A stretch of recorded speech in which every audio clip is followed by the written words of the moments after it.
do dano moral, isso pode até ser causa de justa causa por rescisão indireta do contrato de trabalho, assim prevê lá a CLT nas cláusulas genéricas de rescisão de justa causa. E nós tivemos até um caso de um jogador famoso que arriou o calção do outro atleta, até numa entrevista, se não me falha a memória, né? Porque o que se preserva no assédio moral, e até aquele projeto de lei que está em trâmite na Câmara, se me fala a memória, o 2369 de 2003, ele prevê que uma das causas do assédio moral, uma das manifestações do assédio moral, é quando você viola o aspecto psicológico do sujeito passivo dessa agressão, né, dessa microagressão, já que um dos conceitos do assédio moral é essa reiteração. E uma outra questão importante também a tocar é que o assédio moral se manifesta muito por força dessa pressão pela busca de resultados. Você tem a instigação para que o atleta se valha de substâncias dopantes para obter um melhor resultado. Às vezes o atleta utiliza essa substância porque foi... Não porque ele queira. Não porque ele queira, mas porque foi estimulado pelo técnico, né? Ou pelo médico, né? Você tem também a questão que aconteceu recentemente, teria acontecido, a gente não pode afirmar se é verdade, que uma ginasta brasileira foi obrigada a competir nos Jogos Olímpicos sem a menor condição física, em que lhe teria sido sonegado a informação referente a um exame médico que ela não tinha condições de desempenhar a função. E isso está inclusive no projeto de lei, professor, que o assédio moral também se manifesta em questões que comprometam a carreira profissional. Quando um treinador manda que um atleta exerça uma jogada violenta contra o seu adversário, estando ele, atleta, sujeito a uma penalidade grave, isso também é um assédio moral. E a sua imagem que vai ser desgastada. E a sua imagem que vai ser desgastada. Opinião pública. Né? Então, são determinados mecanismos de pressão que são considerados comuns pela sociedade esportiva e que se manifestam como assédio moral. A questão da concentração excessiva, quer dizer, o atleta é submetido a concentrações de 20, 30 dias e não pode nem receber parente. Aí você veja bem, um presidiário pode receber até visita de parentes, mas um atleta de futebol não pode receber. Por que será? Ele não tem direito a receber parente durante 20 dias de concentração? Realmente, esse é o micro-universo, né? Que é a ilha no ordenamento, não só no ordenamento jurídico, na sociedade, né? O futebol se acha acima do bem e do mal, né? E agora eu quero trazer a nossa conversa para o lado aí que você domina tão bem quanto essa história do dano moral, que é no direito desportivo.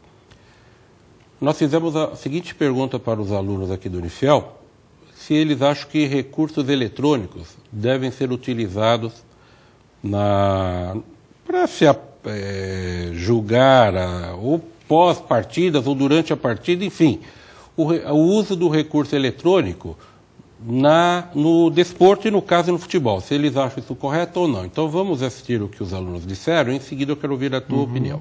Vamos lá? Acho que sim, porque aí acabaria com essa confusão que dá de um árbitro. Seria muito melhor se tivesse o recurso eletrônico. Eu acredito que sim, porque isso evitaria muitas injustiças que são cometidas hoje no nosso futebol.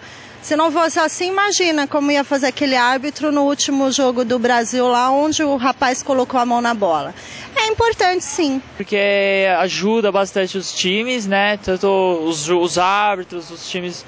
Tipo, os adversários que são prejudicados, né? Com certeza irá ajudar, porque com esse negócio da tecnologia vinda aí, acho que é muito importante, sim. Eu acho que sim, porque utilizando recursos eletrônicos seria até mais ético. Por exemplo, se cometesse algum erro, que o recurso eletrônico apontasse esse erro, seria ético isso. Porque, por exemplo, se for um erro que vai agravar, por exemplo, uma partida de futebol, você vê que não foi um erro que influenciou no placar, então eu não acho correto. Eu acho que o sistema eletrônico auxilia sim para atitudes éticas no esporte. Eu acho que sim, porque o recurso eletrônico ajudaria na interpretação do árbitro. Ele cometeria bem menos injustiças de tais erros na sua arbitragem.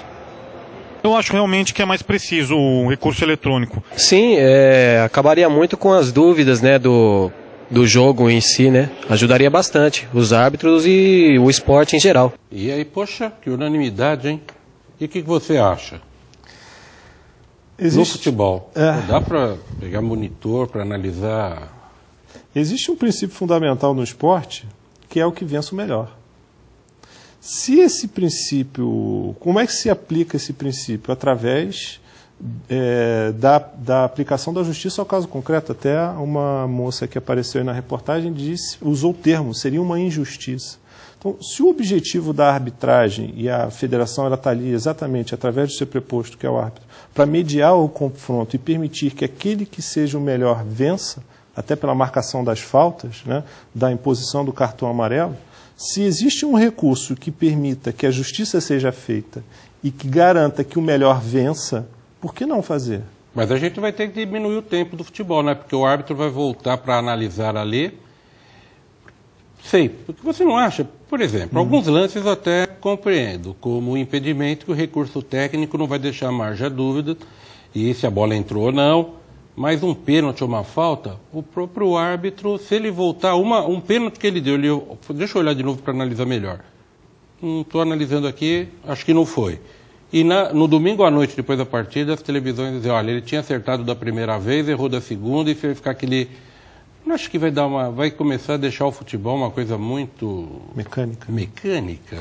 Eu penso que nós deveríamos fixar quais os casos, e o seu exemplo foi muito feliz, a questão do impedimento, que eu acho que é a questão... Porque se não tem jeito do olho humano resolver, não tem jeito, é impossível. E mesmo nesses lances que você tem do vídeo, a questão do pênalti, a questão é muito interpretativa. A interpretação ela faz parte do direito. Se o árbitro ele é até equivocadamente chamado de juiz, é porque tem uma razão de ser. Ele exerce um viés interpretativo na aplicação da regra. Mas é claro que vai ter sempre um elemento subjetivo. E esse exemplo que você deu da questão do pênalti é um elemento subjetivo por natureza. Mas se nós pudermos avançar e objetivarmos cada vez mais a aplicação da regra em casos específicos e que são claros, que não cabem à interpretação, eu vejo que seria um avanço. O impedimento eu não tenho dúvidas, eu aceitaria de muito bom grado, porque o impedimento é um exemplo que eu dou em sala de aula de norma que é a norma que despreza a realidade.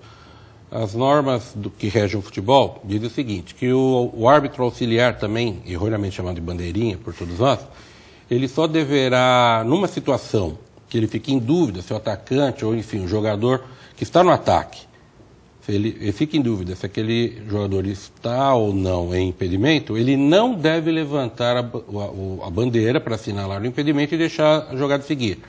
Mas na grande maioria dos casos, ele ficou em dúvida, ele dá o impedimento. A regra manda diz para ele tomar uma atitude e toma ao contrário. Agora, as outras, por exemplo, esse lance do Brasil contra o Egito, sabe que até hoje eu não fiquei muito convencido que aquilo tenha sido pênalti, que o rapaz abaixou o corpo, parece que foi a mim, que não sei. É verdade. Tem um viés interpretativo, né? E isso há que ser outorgado sempre ao árbitro. O árbitro tem que dar sempre a decisão final na interpretação do lance. Senão, não vai ser árbitro. Aí não vai precisar mesmo do árbitro, né? Pois é. Mas é que também as pessoas o futebol está ficando de uma seriedade que não combina com o esporte, né? Porque é um passatempo. É uma brincadeira, as pessoas estão levando hoje em dia, a pessoa se ofende com uma brincadeira sobre futebol, entre os atletas, dá um drible, vai lá chamar as falas, não é? Negócio complicado. É verdade. Bom, Martinho, o nosso tempo já acabou, nosso programa está já no final. Eu quero mais uma vez agradecer por vocês mais uma vez vir aqui ao nosso programa, lá da querida Rio de Janeiro, e se Deus quiser, logo, logo está de volta, né? Para a gente falar de algum outro assunto aqui palpitante, ok? Será um prazer. Tá bom. Muito obrigado a você pela audiência e até o próximo Direito Desportivo em Debate. Tchau.